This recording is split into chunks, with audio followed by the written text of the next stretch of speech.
Yang lebih menarik lagi, saudara-saudara, juga di Kedah, PH dan PN bersaing sengit, manakala BN sekadar di pinggiran. Wah, ini memang menyedihkan.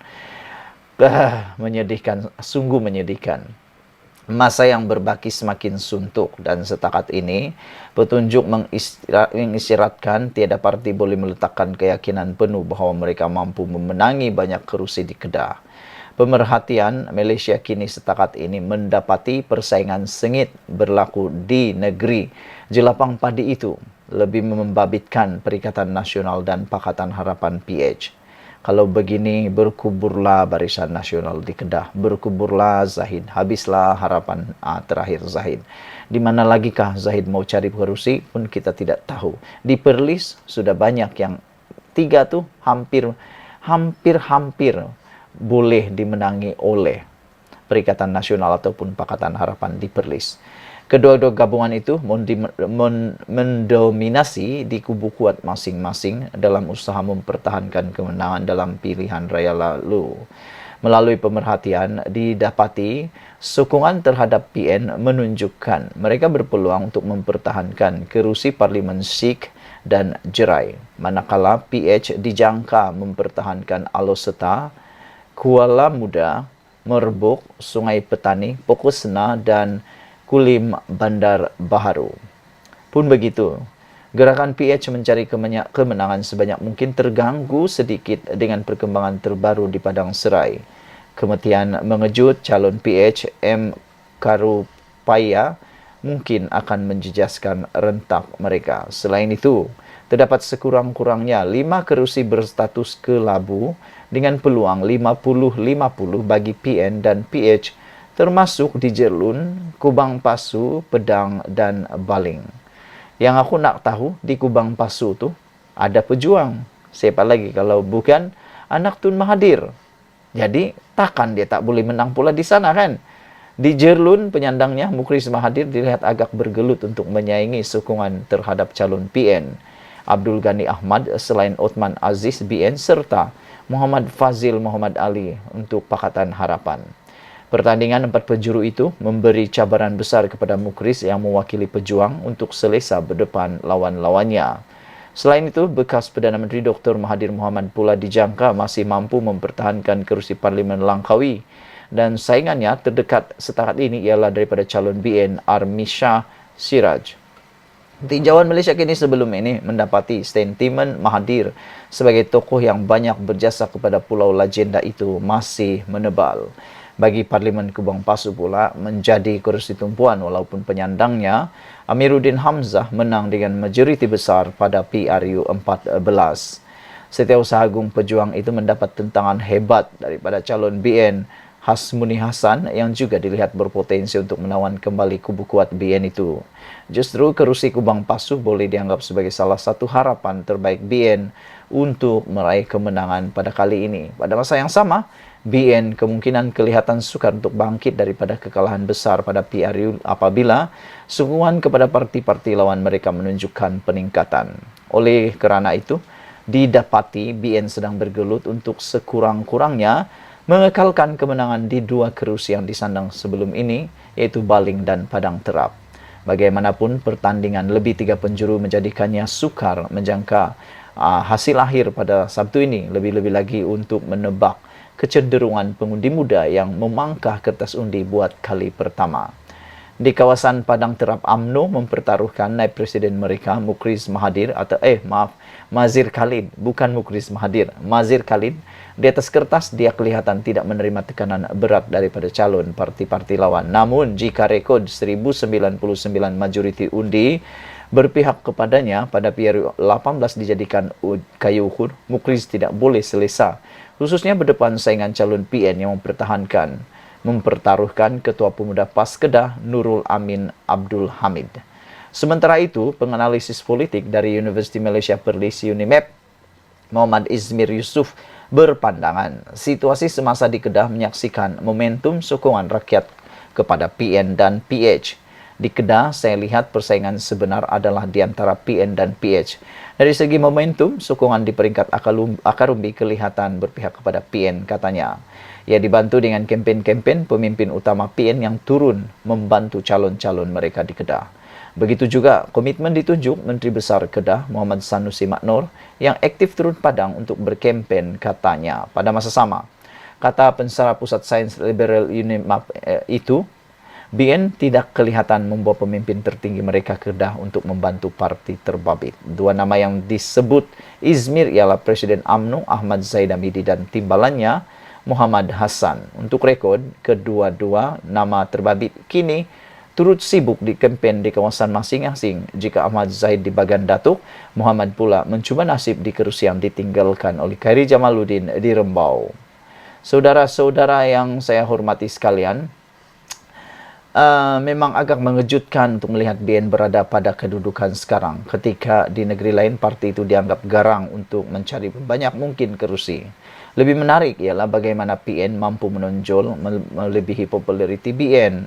Dari satu sisi, ini ia menunjukkan percaturan parti komponen PN dalam PRU kali ini agak menjadi di Kedah. Atau dalam bahasa lain, gabungan itu memilih strategi pemasaran yang berkesan untuk menjual sebuah produk baru bernama PN. Namun, pada masa sama, parti-parti komponen dalam PN tidak boleh terlalu gembira. Hal ini kerana dalam konteks semasa di Kedah, PN itu sendiri ialah PAS, manakala bersatu, kelihatan masih mencari rentak tarian di atas tanah yang tidak rata. Sekian dulu untuk kali ini. Jangan lupa tekan butang subscribe, tinggalkan komen Anda, tekan butang subscribe. Berita utama yang menarik hari ini. PN dan PH bersaing sengit di Kedah, BN sekadar di pinggiran. Hadislah Zahid Hamidi kan. Dan calon MCA di Pulau Pinang terpaksa berlutut rayu undi. Seperti yang aku cakap tadi, calon tak perlulah berlutut kalau dia cukup untuk diundi. Kita jumpa lagi. Bye-bye. Saat-saat akhir kempen PRU 15 lebih menarik dan lebih panas lagi. Hari ini, laporan terkini yang kita dapat ialah daripada Pulau Pinang. Apabila calon MCA di Pulau Pinang terpaksa pula berlutut untuk merayu undi. Aduh, astaga, kesiannya. Sanggup juga calon-calon PRU ini sanggup berlutut untuk merayu undi. Aku pikirkan tak perlulah berlutut untuk merayu undi kalau sebenarnya Anda tak perlu pun melutut.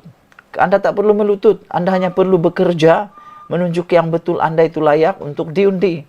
Itulah aku cakap dengan calon-calon sebelum ini. Kalau kamu mau bertanding, kalau Anda terfikir untuk mau jadi calon, mau jadi ahli politik, mau dicalonkan pada pilihan raya, 3 tahun sebelum dicalonkan atau paling cantik 5 tahun sebelum Anda benar-benar terjun dalam bidang politik, terjun betul-betul sebagai calon pilihan raya, 5 tahun atau 3 tahun sekurang-kurangnya 3 tahun sebelum itu kerja Anda ialah menabur. Taburlah sebanyak mungkin benih. Taburlah dalam perkhidmatan yang baik dalam masyarakat. Kalau Anda cukup tabur, kalau Anda cukup bekerja, kalau Anda cukup sumbangan, kalau Anda cukup dikenali karena kebaikan Anda dalam kawasan community itu, Anda tidak akan perlu pun berlutut, bosku. Tak perlu berlutut merayu pun, orang akan undi Anda. Tak payah Anda merayu-rayu pun. Anda hanya perlu berkempen seperti biasa. Mereka akan datang. Tak perlu Anda sediakan hua-hua yang grand-grand pun. Mereka akan datang sebab mereka tahu Anda sudah bekerja 5 tahun atau 3 tahun ke belakang sebelum dicalonkan. Yang ini, case seperti ini, biasanya orang tak kenal langsung. Orang tak akan tak pikir langsung siapa dia ini. Jadi yang berlutut di Pulau Pinang, calon ini agak menyedihkan.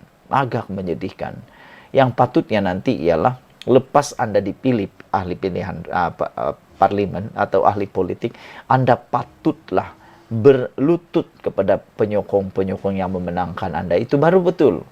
Berikutan peluang menang dilihat samar. Ada dalam kalangan calon MCA terpaksa merayu undi pada pilihan raya umum kali ini.